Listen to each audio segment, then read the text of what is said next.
Hi all, it's Erin from EB Mixed Media. Today I am going to be working on a background page in order to create an envelope. I was recently a guest artist on Kansi Sendit's creative play group, and as part of that I offered to do a giveaway to her members of some of my painted papers. So I've put together a little collection of papers made recently as part of my new course on Painted Papers 101 and how to create painted papers, which is available now on Teachable. I'll put the link in the description box. So I gathered a bunch of papers together, and I kind of found myself gravitating towards this theme of sort of blues and lavenders. So I had this piece of paper, which was made as part of that course, and I thought I would work on turning that into an envelope. So this paper is a drawing paper. It is a Strathmore drawing paper, and it's an 18 by 24 sheet, and it's 70-pound weight. And that's what I've used. I've just cut it in half in order to make this. So it's a little heavier. It's not cardstock. It's drawing paper. It's a little heavier than sketch paper, not quite cardstock, not quite mixed media paper. So it's a nice sturdy weight for an envelope, but it's also easy to fold. All right, so what am I going to do on this? It's very plain right now. I think I might start with some stencils just to get some interest going on here. I think I'll use this messy writing stencil. I'm pretty sure this came from Stencil Girl. And I think I might go with a metallic in this darker shade. And I don't know if I've mentioned recently, I don't know who I saw do this, where they're using a sketchbook or a notepad for their background, or for their, for their palette paper. I've always just used a sheet of copy paper like so, and then I've saved them to do things with, which I think is fun, but I'm getting a kind of messy stack of those. I thought this might be a way to keep it contained and then still be able to use them, or who knows, maybe even create a journal itself out of all of these messy backgrounds. I just thought I'd play with it. So that's what this is. So I'm going to use this for my palette. I've got some of this. This is Craft Smart. It's a metallic and aquamarine. Put some of that out here. I'm going to probably need a fair bit for this. Let me get a makeup sponge, and I'm just going to start stenciling. I don't know if I'll stencil all over. I think we'll see. I can't decide. Or if I just want to do some spots. I just want to break up this page and get some more interest going on it. I don't need to be neat at all. This is just a background. It's going to be, we're going to put a lot more on top of it. This stencil is great. It took me a while to sort of figure out how to use it because there is a lot of blank space. So a few times I've used it, and then I've actually covered up so much of my underpaper, and I had a really nice piece of underpaper to begin with that I was working on. And so I kind of hesitated to use it, but it's great to use if you absolutely hate what you're putting this on, because it's going to cover up a lot of it because the actual blank space is quite significant. It's also, I should have moved that over more so I don't have that line. I'll just go right down there. So when I kind of put it aside and didn't use it for a while because the few times I used it, I kind of didn't like it. And then I realized, no, I should be using it on papers that I really need to have a design on, because what's beneath it isn't great, because it does cover up so much of it.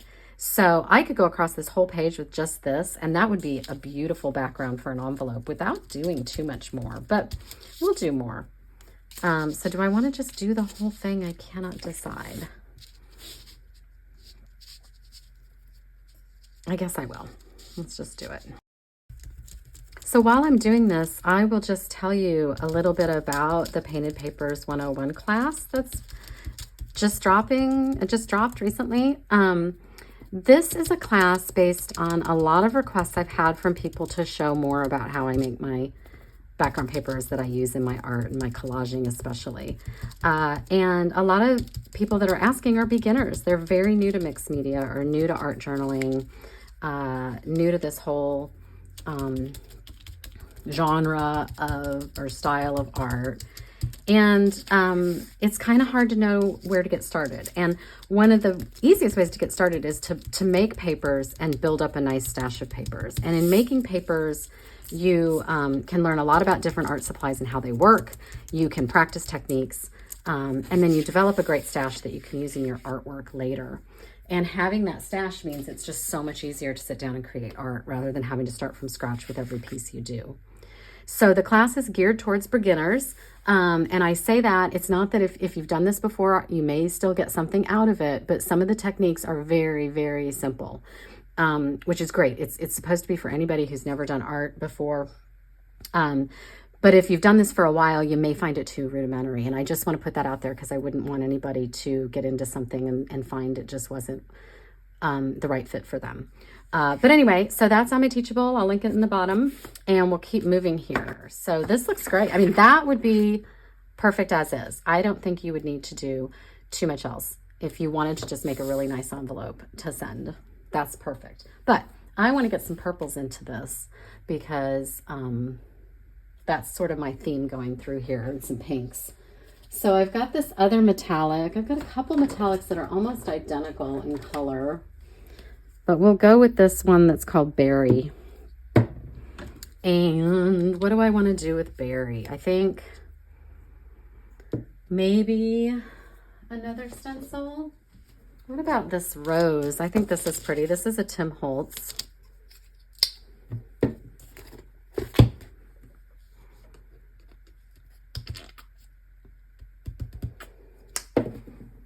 Just flip my makeup sponge over and use the other side, which means I'm going to get a ton of paint on my hands, but oh well. And for this, we'll just do bits and areas here and there.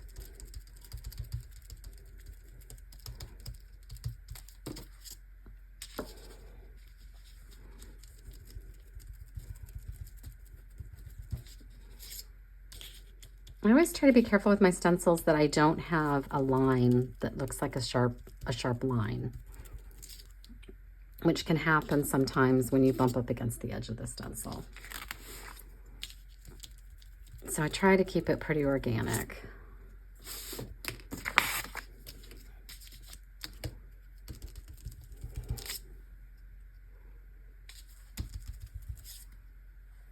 Okay, let's keep moving here. I'm gonna grab some of my Caran d'Ache Neocolor 2s and do a little something with those. I think I might just kind of swirl through here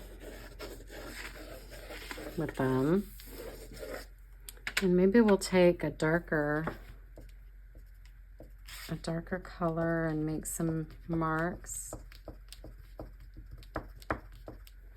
Now you'll want to keep in mind that this is going through the post and these can activate if they get wet. I think that'll be okay. I maybe should have thought of it before I started doing this, but I think it'll be okay if they activate. What I could do is, and maybe that's what we'll do, is put some matte medium down on it to hold them in place. And that will also work to activate them a little, but it'll also mean that they won't bleed off onto something else in the post or onto someone's hands. But that's something to think about. So let me get that matte medium out. This is Liquitex Matte Medium. It is like a glue. Elmer's glue would work. Mod Podge would work.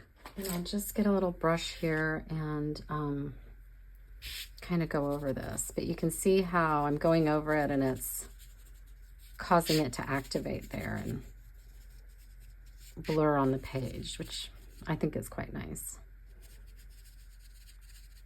You could use water with this, and that's normally what I would do, but because and I'm just gonna keep going a little bit with it to blend that color out. but I think this is one way to really stabilize the medium so that it's not bleeding everywhere.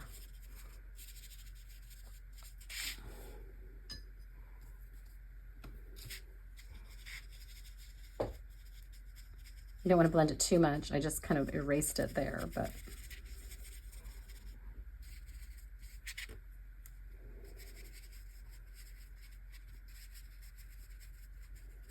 I love that kind of smudgy look. I think that's nice.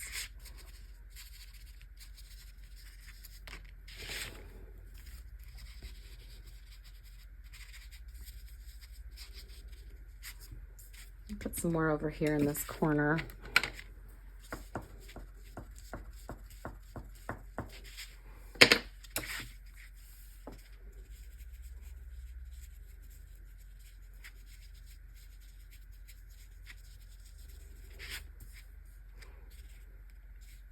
And I don't know if I want to go ahead and do these lines as well. They seem a little less, I don't think they're going to cause an issue, really, as far as bleeding or anything. They're not very thick or anything, but won't hurt. Okay. Let's see, what else? I think I'm going to give this a quick dry. Next, I've got some stamps here and some archival ink. This color is called Cactus Floral, and this is Garden Patina. So I'm going to do a little bit of stamping in a few places. And this is a great, it's an old legal document from Tim Holtz. So it's handwritten. George Ball versus somebody, Washington Duncan, looks like. So just going to add some of this, more background, more interest. And you can turn your stamp. Your stamp can be going all sorts of directions. And you don't have to use your stamp, you don't have to use the whole thing and get a perfect stamp. You're just using bits of it here and there. Again, just providing more depth and interest to your background. Okay. And then I have this little background stamp from my Fabulous Florals collection. I just love this stamp. And I have misplaced my smaller acrylic blocks. I'm using my really big one. I'm going to see how this looks. This is going to be pretty subtle because it's kind of tone on tone. We'll see how it looks, but no, that's nice. Again, it's just building up layers.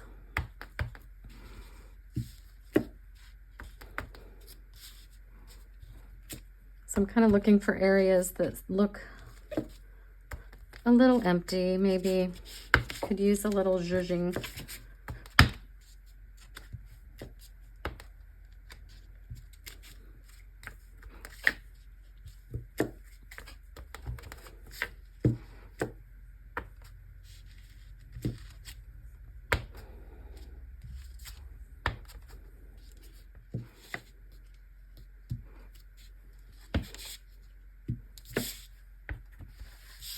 Actually, I'm liking this well enough that I'm doing a little bit more than I thought I would.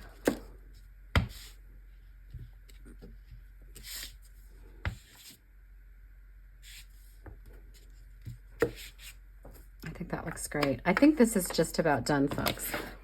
The last thing I want to do is I want a little more white. And I'm going to do that with one of my favorite tools, and that's this ginormous pill bottle. Not pill bottle, I think it was a tube of something for my kid. But it's a big bottle, and I love using it to stamp circles. So I'm just gonna use my white gesso. I get a lot of questions about why I use gesso instead of paint, and I do it just because it's cheaper. A little bit thinner. What's fun about this too is the more you use it, it gets kind of messy, this pill bottle, and I like that look.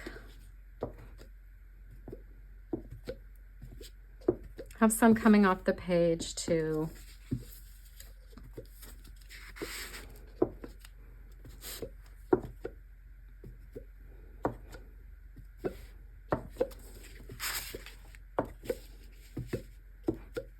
It was a little close together there, but that's okay.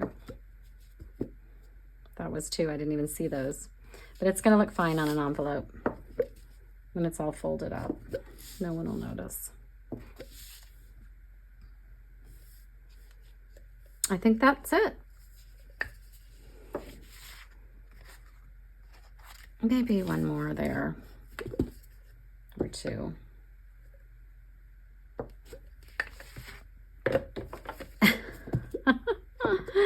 I can't stop. Okay, that's gonna be, I gotta fully dry that and then we'll make the envelope. So to make my envelope, I wanna make sure I am meeting the Postal Service's definitions or standards with regard to standard sizing. That way it'll be cheaper to mail. If you do an oversized or differently sized envelope, they charge you more. So I want to keep my envelope within the range of a standard 6-inch by 9-inch envelope. And that way I won't be overcharged at the post office. And what they'll do is they'll feed it through a little slot, and the issue you have to worry about more is the thickness. But this size will guarantee that they will charge you at a more standardized rate rather than something special or an overage. Okay, so with that being said, I've trimmed my paper down to 11 by 14. You could certainly just start with an 11 by 14, but I always generally have larger pieces of paper, and then I trim it down and I've got some scraps that I can keep. And another thing I didn't even think about saying is, why even do this at all? Why not just use one of these? And what's fun about these envelopes is the recipient can actually take the envelope and cut it up and use it in their artwork as well. So that's what makes it fun. You could certainly put something in this and maybe even just decorate this and paint this rather than paint your own envelope. But it's kind of fun to make a homemade envelope. Okay, anyway, back to the story here. So I've got this cut, and I'm going to want to have about 1 inch at the bottom of my envelope and maybe a little bit more at the top. So just like here, you've got a smaller fold here and a larger fold here. And I am just gonna sort of eyeball that, I think. Well, no, I'm not, because I want this to be 6 by 9. Okay, so I am going to measure out, let's see, I'll measure a 1/2 inch up here. Whoops. And then I need this to be 9, so that puts that there. Yeah. So I've got 9.5. I've got my thing set here on 9.5. I'm going to mark the 9, go all the way up here to the 0. So that's my 9-inch envelope right there, right? Yeah. Okay. And I've got that in a couple spots. So then I can just take my ruler and lean it up against there. And let me do it in one more spot here and get a 1/2 inch. If you have a scoring little machine thingy, that can be helpful. I'm just gonna take this, line up my ruler, and make a fold like so against the ruler.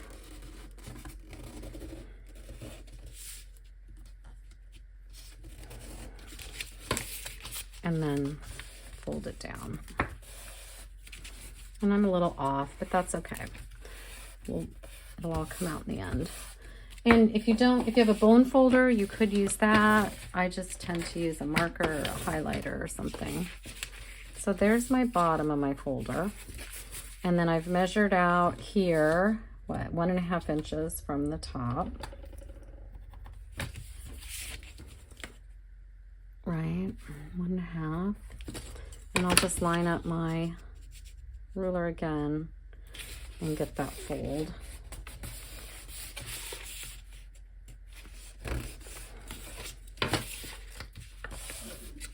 And before I go down that, I just want to see now if this is 9 inches for sure. Yep. So that's 9 inches.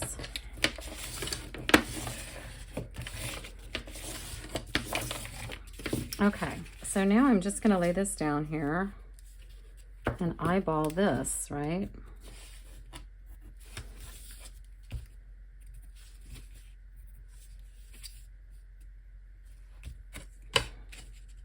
In fact, we can even just lay that against there.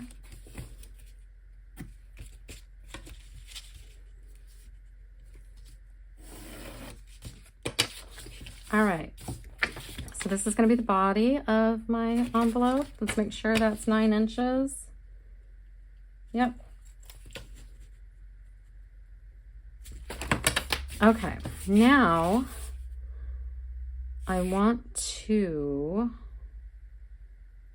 to cut these areas out here where the crease is and that line. We're going to cut these out on both spots, okay?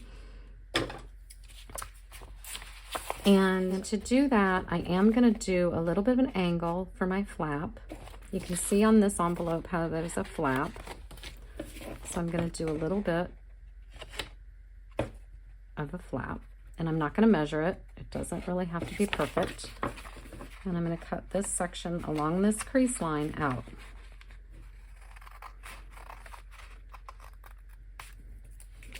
I'm going to do the same thing here.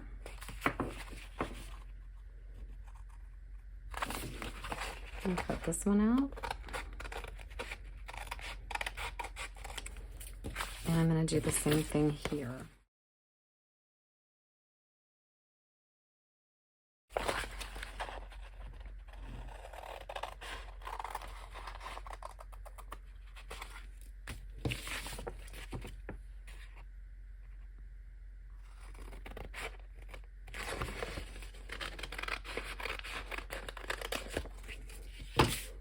Okay, so there is my envelope. So now I want to fold on these lines as well. Just kind of score that. And score that. And so we're going to fold this in, fold that in, and fold this over. And I'm a little, looks like my paper wasn't quite square.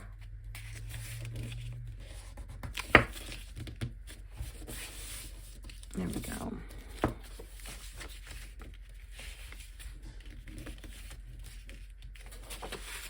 I think I cut a little crooked here, so I'm just going to trim this down a little more. There we go. So now I need to seal my envelope, and normally I would use art glitter glue or a very strong adhesive for this. I have somehow misplaced my art glitter glue. I can't find it anywhere. I tore my desk area apart and I can't seem to find it. But I wouldn't trust a glue stick on this going through the mail.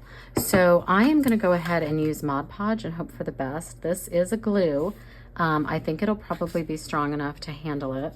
So that's what I'm going to try, and we'll hope that it does work. So I'm gonna just take my glue along here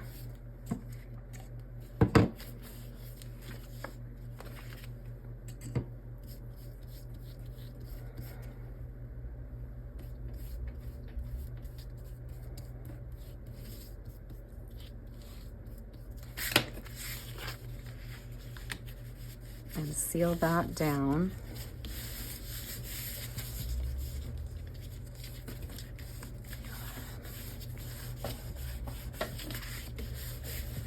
And then I'll put some more here.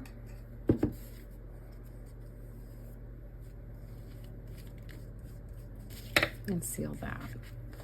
Now, if you wanted to be extra cautious, you could put some washi tape on as well. I would probably glue the washi tape down. I think this is probably gonna hold. Okay, so there is our envelope, and then I will just put a label on here.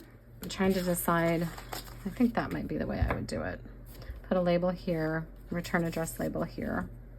And what I might do to break up this space here that looks just a little heavy, I guess. Heavy with sort of just the same design.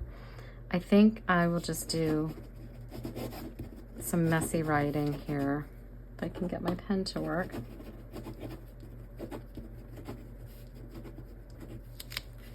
And I'll do a little up here too.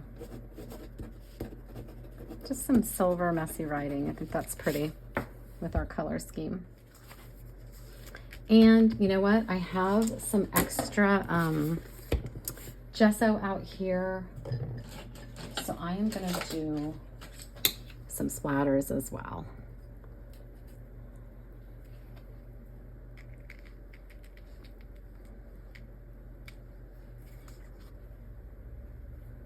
And once that's dry, I'll turn it around and do the back. So that's it for me today. I hope you enjoyed this, seeing how I make the background paper and then how to put the envelope together. This is a really fun way to send mail to someone you care about, or a fellow artist, and share with them your creativity that they can then turn around and use in their own artwork. I'll be back again soon with another video, and in the meantime, you can find me on Instagram, EB Mixed Media. That's EB_Mixed Media. Bye, everybody.